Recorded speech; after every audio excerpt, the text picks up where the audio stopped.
ഓം ശ്രീ ഗുരുഭ്യോ നമഃ. ഓം ശ്രീ പരമാത്മനേ നമഃ. ഓം ശ്രീ ലളിതാംബികായൈ നമഃ.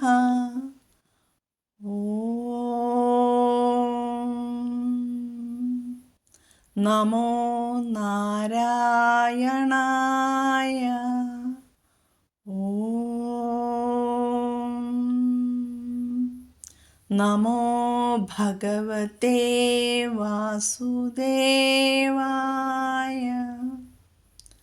നമസ്തേ സജ്ജനങ്ങളെ, നമ്മൾ കഴിഞ്ഞ ഭാഗത്ത് 13-ാമത്തെ ശ്ലോകത്തിലെ 114-ാം നാമമായ രുദ്രഹ എന്നതിനെക്കുറിച്ചാണ് പഠിച്ചത്.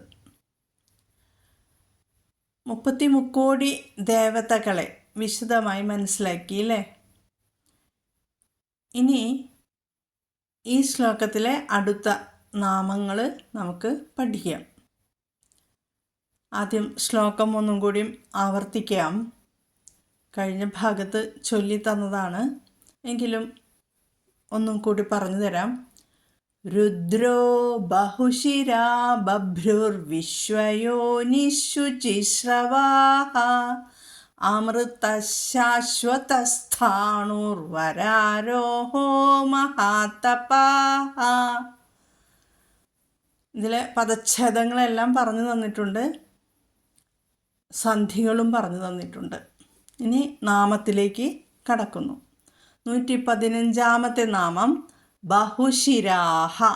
ഇതിൻ്റെ അർത്ഥം നമുക്ക് മനസ്സിലാക്കാം. എല്ലാവർക്കും മനസ്സിലായിട്ടുണ്ടാകും. ബഹുശിരാഹ എന്താണ്? അനേകം ശിരസ്സുകളുള്ളവൻ. ബഹുശിരാഹ. വിഷ്ണു സഹസ്രനാമസ്തോത്രത്തിലെ ഫലശ്രുതിയിലെ അവസാന ഭാഗത്ത് അർജുനൻ, ബ്രഹ്മാവ്, വേദവ്യാസൻ, പാർവതീദേവി, പരമശിവൻ, സഞ്ജയൻ, ഇവരുടെ എല്ലാം സ്തുതികളുണ്ട്. അവിടെ ബ്രഹ്മാവ് സ്തുതിക്കുന്നത് ഒരു പ്രാവശ്യം ഞാൻ ഈ ഗ്രൂപ്പിൽ പറഞ്ഞു തന്നിരുന്നു. എനിക്ക് ഏറ്റവും ഇഷ്ടപ്പെട്ട, അതായത് ആ ഭാഗം കൂടി ചൊല്ലുമ്പോൾ ഭഗവാന്റെ വിരാട് രൂപം എൻ്റെ മുന്നിൽ ഇങ്ങനെ എനിക്ക് കാണാൻ സാധിക്കും. അപ്പോൾ അത്രയും നല്ലൊരു സ്തുതിയാണത്. നമോസ്ത്വനന്തായ സഹസ്രമൂർത്തയേ സഹസ്രപാദാക്ഷി ശിരോരുബാഹവേ സഹസ്രനാമ്നേ പുരുഷായ ശാശ്വതേ സഹസ്രകോടി യുഗധാരിണേ നമഃ. ബ്രഹ്മാവ് എന്താണ് പറഞ്ഞത്? അനന്തമില്ലാത്തവനും എണ്ണമറ്റ രൂപങ്ങളുള്ളവനും 1000 പാദങ്ങളും നേത്രങ്ങളും ശിരസ്സുകളും ബാഹുക്കളും ഉള്ളവനും 1000 തിരുനാമങ്ങളുള്ളവനും നിത്യനും 1000 കോടി യുഗങ്ങളെ ധരിക്കുന്നവനുമായ ആ പുരുഷോത്തമനെ നമസ്കാരം. ഇതാണ് അവിടെ ബ്രഹ്മാവ് സ്തുതിക്കുന്നത്. ഭഗവാന്റെ വിരാട് രൂപ ദർശനം, അതല്ലേ അർജുനന് കാണിച്ചു കൊടുത്ത വിരാട് രൂപം. അതിൽ പറയുന്നത് സഹസ്ര ശീർഷ. അപ്പോൾ സഹസ്രശീർഷം എന്ന് വെച്ചാൽ ബഹുശിരസ്. പുരുഷ സൂക്തത്തിലും ഭഗവാന് സഹസ്രശീർഷ പുരുഷാഹ എന്ന് പറയുന്നുണ്ട്, സ്തുതിക്കുന്നുണ്ട്. സമസ്ത പ്രപഞ്ചവും ഭഗവാന്റെ ഏക വിരാട് സ്വരൂപമാണ് എന്ന് വ്യക്തമാക്കുകയാണ് ഇവിടെ ബഹുശിരാഹ എന്ന നാമാവലി കൊണ്ട് ഉദ്ദേശിക്കുന്നത്. ഭഗവത്ഗീതയിലെ ക്ഷേത്രജ്ഞ വിഭാഗയോഗത്തിലെ 14-ാം ശ്ലോകത്തിൽ ഭഗവാൻ പറയുന്നുണ്ട്, സർവതഃ പാണിപാദം തത് സർവതോക്ഷിശിരോമുഖം സർവതഃ ശ്രുതിമല്ലോകേ സർവമാവൃത്യ തിഷ്ഠതി. സർവത്ര കൈകാലുകളോടും സർവത്ര കണ്ണുകളും വായക്കളുമായി സർവത്ര ചെവികളോടും കൂടിയ ബ്രഹ്മം ലോകത്തിൽ എല്ലാറ്റിനെയും വ്യാപിച്ച് സ്ഥിതി ചെയ്യുന്നു. അനേകം ശിരസുകളുള്ളവൻ ബഹുശിരാഹ. ഇനി അടുത്ത നാമത്തിലേക്ക് നമുക്ക് കടക്കാം. 116-ാമത്തെ നാമം ബഭ്രുഹു. ലോകങ്ങളെ ഭരിക്കുന്നവൻ എന്ന അർത്ഥത്തിൽ ബഭ്രുഹു. ഭഗവാൻ ത്രിലോകങ്ങളെയും സംരക്ഷിക്കുന്നവനാണ് അല്ലേ? ബഭ്രു എന്നതിന് അഗ്നി, വിശാലം, വിസ്തൃതം എന്നെല്ലാം അർത്ഥമുണ്ട്. അക്ഷരബ്രഹ്മം സഗുണബ്രഹ്മമായി മാറിയത് ഓംകാരത്തിൻ്റെ സ്പന്ദനത്താലാണ്. ഓംകാരം പിന്നീട് തരംഗരൂപത്തിൽ ആകാശമായും വായുവായും അഗ്നിയായും രൂപാന്തരപ്പെട്ടു. ഇന്ദ്രിയങ്ങൾക്ക് ഗോചരമല്ലാത്ത സർവവ്യാപിയായ ബ്രഹ്മം ദൃശ്യരൂപമായി ആദ്യം മനുഷ്യൻ്റെ ചക്ഷുസിൽ പതിഞ്ഞത് അഗ്നിയായിട്ടാണ്. അതുകൊണ്ടാണ് ബ്രഹ്മപ്രതീകമായി അഗ്നിയെ ആരാധിക്കാൻ തുടങ്ങിയത്. മംഗളകർമ്മങ്ങൾ ആരംഭിക്കുമ്പോൾ ആദ്യം എന്താ നമ്മൾ ചെയ്യുക? നിലവിളക്ക് തെളിയിക്കുന്നു. എന്തിനാണത് ചെയ്യുന്നത്? ബ്രഹ്മസാന്നിധ്യം ഉറപ്പാക്കാനാണ്.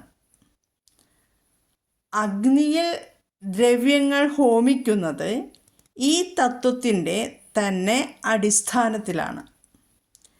യജ്ഞസ്വരൂപനായി സാന്നിധ്യം കൊള്ളുന്ന മഹാവിഷ്ണു അഗ്നിയിൽ അർപ്പിക്കുന്നതെല്ലാം സ്വീകരിച്ച് ഹോതാവിനെ അനുഗ്രഹിക്കുന്നു. ഇത് പലവട്ടം ഞാൻ പറഞ്ഞു തന്നിട്ടുണ്ട് വിശദീകരണങ്ങളിൽ. അപ്പോൾ ബഭ്രു എന്ന നാമം മഹാവിഷ്ണുവിന് അന്വർത്ഥമാകുന്നു. ഇനി അടുത്ത നാമത്തിൽ 117-ാമത്തെ നാമം വിശ്വയോനിഹി. അർത്ഥം ഇപ്പം തന്നെ ഇപ്പോൾ മനസ്സിലായിട്ടുണ്ടാവും. വിശ്വയോനിഹി, വിശ്വത്തിൻ്റെ കാരണത്വം മൂലം വിശ്വയോനിഹി എന്ന നാമം ഭഗവാന് ലഭിച്ചു. വിശ്വസ്യ യോനിഹി വിശ്വയോനിഹി. പ്രപഞ്ചത്തിൻ്റെ ഉദ്ഭവസ്ഥാനത്തെ വിശ്വയോനി എന്ന് പറയുന്നു. ഇതെല്ലാം ഇപ്പം എല്ലാവർക്കും മനസ്സിലായിട്ടുണ്ടാവും. ഇത്രയും നാമങ്ങൾ വിശദീകരിച്ചപ്പോഴേക്കും എങ്ങനെയാണ് പ്രപഞ്ചത്തിൻ്റെ വിശ്വയോനിയാകുന്നത് ഭഗവാൻ അല്ലേ? ഷോഡശ സംസ്കാരത്തിലെ ഗർഭസംസ്കാര ക്രിയകൾ നടക്കുമ്പോൾ വിഷ്ണുവിനെയാണ് പ്രധാനമായും പ്രാർത്ഥിക്കുന്നത്. കാരണം വിശ്വയോനിയായ ഭഗവാന്റെ പ്രതിരൂപമാണ് ഗർഭപാത്രം. പുതിയ പ്രജയ്ക്ക് ജന്മം നൽകുന്ന ഗർഭപാത്രത്തെ പവിത്രമായിട്ടാണ് ഗൃഹ്യസൂത്രത്തിൽ പ്രതിപാദിക്കുന്നത്. ഗർഭിണിയെ അതുകൊണ്ട് വിഷ്ണു സാന്നിധ്യമുള്ളവൾ എന്ന നിലയിൽ കണ്ട് ഗർഭസംസ്കാരക്രിയകളിൽ അവൾക്ക് പ്രാധാന്യം കൊടുക്കുന്നു. അടുത്ത നാമം ശുചിശ്രവാഹ. ശ്രവണീയങ്ങളായ നാമങ്ങൾ ഉള്ളതിനാൽ ശുചിശ്രവാഹ എന്ന നാമം ലഭിച്ചു. ഭഗവാന്റെ നാമങ്ങൾ കേൾക്കുമ്പോൾ കാതുകൾക്ക് നല്ല ഇമ്പം അല്ലേ? അങ്ങനെയുള്ള നാമങ്ങളോട് കൂടിയവൻ ആരോ അവൻ ശുചിശ്രവാഹ. ഇനി വേറൊരു അർത്ഥമുണ്ട്, ഭംഗിയുള്ള ചെവികളോട് കൂടിയവൻ. പിന്നെയുണ്ട് അർത്ഥം പവിത്രമായ കീർത്തിയുള്ളവൻ. ഭഗവാന്റെ കീർത്തി പരിശുദ്ധമാണ്. ഭഗവാന്റെ നാമങ്ങൾ ചൊല്ലുമ്പോൾ ഭക്തന് ഭഗവാന്റെ സാന്നിധ്യം തൻ്റെ അടുത്തുണ്ടെന്നും താൻ ചൊല്ലുന്നത് ഭഗവാൻ കേട്ടുകൊണ്ടിരിക്കുന്നു എന്നുമുള്ള ബോധം ഉണ്ടായിരിക്കണം. അക്ഷരസ്ഫുടതയോടുകൂടി അർത്ഥമറിഞ്ഞ് ചൊല്ലണം എന്ന് അതുകൊണ്ടാണ് ഇടയ്ക്കിടയ്ക്ക് പറഞ്ഞുകൊണ്ടിരിക്കുന്നത്. അപ്പോൾ ഈ ശുചിശ്രവാഹ എന്നാൽ ശ്രവണീയങ്ങളായ നാമങ്ങളുള്ളതിനാലാണ്. ഭഗവാന്റെ നാമങ്ങൾ കേൾക്കുമ്പോൾ നമുക്ക് വളരെ ആനന്ദമുണ്ടാകുന്നു അല്ലേ. ഇനി 119 നാമം അമൃതഃ, മരണമില്ലാത്തവൻ. അമൃതഃ മരണമില്ലാത്തവൻ, എല്ലാവർക്കും അറിയാം. മൃതാവസ്ഥയെ പ്രാപിക്കാത്തവനാണ് അമൃതൻ. മരണമെന്നാൽ മാറ്റം എന്നർത്ഥം. ജനനം മുതൽ മനുഷ്യൻ്റെ ശരീരത്തിന് മാറ്റമുണ്ടാക്കുന്നുണ്ട്. എല്ലാവർക്കും ഇതും അറിയാം. ശൈശവം, കൗമാരം, യൗവനം, വാർദ്ധക്യം ഇവയൊക്കെ നമ്മെ ബാധിക്കുന്നു. ആത്മാവിന് എന്തെങ്കിലും മാറ്റമുണ്ടോ? ഇല്ലല്ലോ. സാഖ്യയോഗത്തിൽ എല്ലാവരും പഠിച്ചിട്ടുണ്ടാവും. നജായത്തെ മ്രിയത്തെ വാ കദാചിത് നായം ഭൂത്വാ ഭവിതാവ ന ഭൂയഃ അജോ നിത്യശാശ്വതോയം പുരാണഃ ന ഹന്യത്തെ ഹന്യമാനേ ശരീരേ. 20ാമത്തെ ശ്ലോകം. അതായത് ആത്മാവ്, ഇവൻ എന്ന് പറഞ്ഞാൽ ആത്മാവ് ഒരിക്കലും ജനിക്കുന്നില്ല, മരിക്കുന്നില്ല, ഉണ്ടായിട്ട് പിന്നെ ഇല്ലാതാകുന്നില്ല. അജനും നിത്യനും ശാശ്വതനും പണ്ടേക്കു പണ്ടേ ഉള്ളവനും നിത്യ നൂതനവുമായ ആത്മാവ് ദേഹം നശിക്കുമ്പോഴും നശിക്കുന്നില്ല. ശുദ്ധമായ ബ്രഹ്മത്തെയാണ് അമൃതം എന്ന് കഠോപനിഷത്തിൽ പറയുന്നത്. ശുദ്ധമായ ബ്രഹ്മം അല്ലെങ്കിൽ പരമപദം തന്നെയാണ് അമൃതനായ മഹാവിഷ്ണു.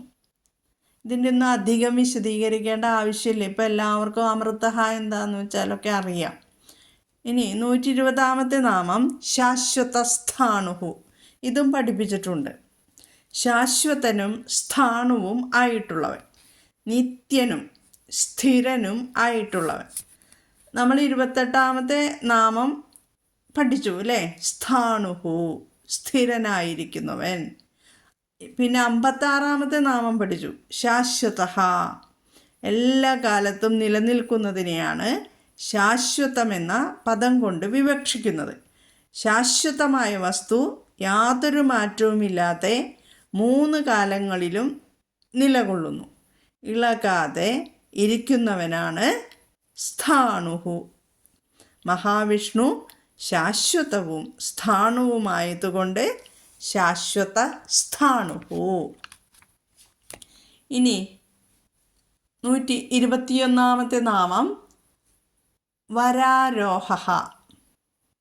വര എന്നാൽ എന്താണ്? ശ്രേഷ്ഠം. ആരോഹ എന്നാലോ മടിത്തട്ട്, അങ്കം, അത് ഉള്ളതിനാൽ ആരോഹഃ. അപ്പോൾ വരാരോഹഃ എന്നാൽ ശ്രേഷ്ഠമായ മടിത്തട്ടുള്ളവനാരോ അവൻ വരാരോഹൻ ഒരർത്ഥം. ഭഗവാന്റെ മടിത്തട്ടിലിരിക്കാൻ സാധിക്കുക എന്നത് മഹാഭാഗ്യമാണ് അല്ലേ. ജടായുവിന്, ഹിരണ്യകശുവിന്, ഇങ്ങനെ കുറച്ച് പേർക്ക് ആ ഭാഗ്യം ലഭിച്ചിട്ടുള്ളൂ. ഇനി ഈ വരാരോഹ എന്നതിന് വേറൊരു അർത്ഥം കൂടിയുണ്ട്.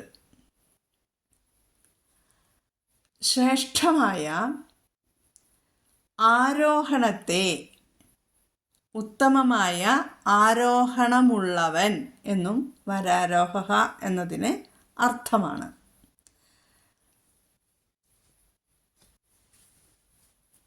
ഇനി അടുത്ത നാമം. ഇവിടെ ഭക്തൻ്റെ ആരോഹണം, കയറിപ്പോക്ക്, ഏറ്റവും ശ്രേഷ്ഠമായ പദത്തിലേക്ക് ഉയർത്തുക. ഇവിടെയും അത് നമുക്ക് മനസ്സിലാക്കാം. ആരോഹണം എന്ന് പറഞ്ഞാൽ ഉയർന്നുയർന്നു പോവുക. അടുത്തത് 122ാമത്തെ നാമം മഹാതപാഹ. തപഹ എന്നാൽ എന്താ? ജ്ഞാനം. മഹാതപഹ എന്നാൽ മഹത്തായ ജ്ഞാനത്തോടു കൂടിയവൻ എന്നർത്ഥം. സംസ്കൃതത്തിലെ തപസ് എന്നാൽ ജ്ഞാനം, ഐശ്വര്യം, പ്രതാപം എന്നിങ്ങനെ അർത്ഥം പറയും. ഭഗവാൻ ജ്ഞാനത്തെയും ഐശ്വര്യത്തെയും പ്രതാപത്തെയും തൻ്റെ ഭക്തർക്ക് നൽകുന്നു. ഐശ്വര്യമെന്നാൽ, ജ്ഞാനമെന്നാൽ എന്താണെന്ന് എല്ലാവർക്കും അറിയാം. ഐശ്വര്യമെന്നാൽ എല്ലാ സദ്ഗുണങ്ങളും ഒത്തുചേർന്ന അവസ്ഥ. പ്രതാപി എന്നാലോ പ്രപഞ്ചത്തെ നന്നായി പ്രവർത്തിപ്പിക്കുന്നതിൽ സമർത്ഥൻ. മനുഷ്യൻ്റെ ഉയർച്ചയ്ക്ക് ഇത് മൂന്നും അത്യാവശ്യമാണ്. ഭഗവാന്റെ കൃപാകടാക്ഷം ഉണ്ടെങ്കിലേ ഇവ മൂന്നും ലഭിക്കുകയുള്ളൂ, ഒരാളിൽ ഒത്തുചേരുകയുള്ളൂ. നമുക്ക് ഇവ മൂന്നും നൽകണമേ എന്ന് ഭഗവാനോട് പ്രാർത്ഥിക്കാം, അല്ലേ? അങ്ങനെ 13ാമത്തെ ശ്ലോകത്തിലെ എല്ലാ നാമങ്ങളുടെയും അന്വയാർത്ഥങ്ങൾ മനസ്സിലാക്കി. ശ്ലോകം 14 നമുക്ക് അടുത്ത ഭാഗത്ത് മനസ്സിലാക്കാം. എല്ലാവർക്കും ജഗദീശ്വരൻ്റെ കൃപാകടാക്ഷം ലഭിക്കണമേ എന്ന പ്രാർത്ഥനയോടെ ഓം ശ്രീ ഗുരുഭ്യോ നമഃ. ഹരി ഓം. ഓം തത്സത്.